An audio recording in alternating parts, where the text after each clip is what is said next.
Hello there, Jonathan Dealey from Godstone Vineyards in Surrey in England. Yes, it's official. Surrey is the new Club Med. We are now 40 days without rain, which is quite extraordinary, actually. And I'm not joking. It is fast becoming a Mediterranean landscape up here. But anyway, enough of that, because to be honest with you, I'm not complaining. It's very, very good weather for grapes. And that's unusual because we are a cool climate wine producing region, as you all know. Anyway, this year it doesn't look that way. I am standing in our Bacchus, and many of you, I think, who drink still wines from England would be very familiar with Bacchus. It's an early ripening white wine grape, bred in Germany, widely celebrated as England's signature answer to Sauvignon Blanc. It's known for its vibrant elderflower aromas, very crisp acidity, and punchy herbal flavors. But don't take my word for it. Next time you get the chance, try a glass of English Bacchus. You will not be disappointed.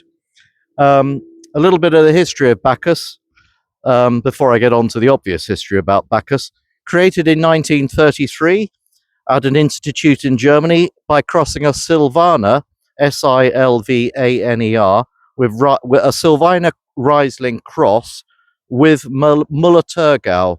I think many of you who drink German white wines would be familiar with Müller. You'd certainly be very familiar with Riesling or Riesling, whichever. I think it's either or either, Riesling or Riesling.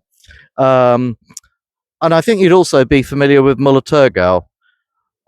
So they've crossbred all of those, and they produce this this variety called Bacchus. Now, the obvious thing, it's named after Bacchus, the Roman name for the Greek wine god Dionysus. Yeah. So, what is it that makes Bacchus so suitable to England? Well, basically, because it thrives in a cool climate region where it achieves, generally speaking, full maturity whilst retaining a very zesty profile, and this basically makes it the fourth most planted grape variety in England and Wales. Obviously, the front three are the traditional champagne varieties. Now, the other thing, as I drop my notes, why am I holding this rock?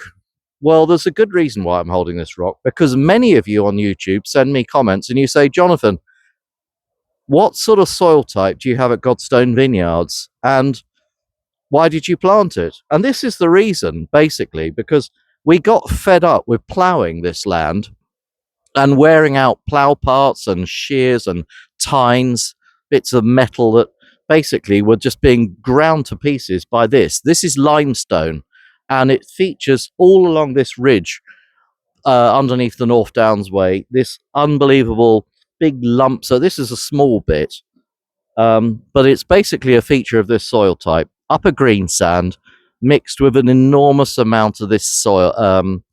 We've managed to get plenty of it. We've removed a lot of it, but we've obviously left plenty of it too, and it does actually have a warming effect, and generally, but it helps to create a very free draining soil, and extremely good for viticulture, especially when you combine it with these, as you can see behind me, these very steep north south, let's just call them south facing slopes. Perfect for viticulture. Anyway, enough of that. That's today. Hope you've enjoyed it. A little bit about Bacchus, the variety that we're growing here at Godstone for our still wine, and also the lump of rock, which is what our vineyard is basically planted on. Thank you very much indeed for joining me. See you again very soon. Please remember to like the video. Well, you don't have to like it. Plenty of people don't, but I'd really appreciate it if you did. If you haven't already subscribed, please do hit the subscribe button.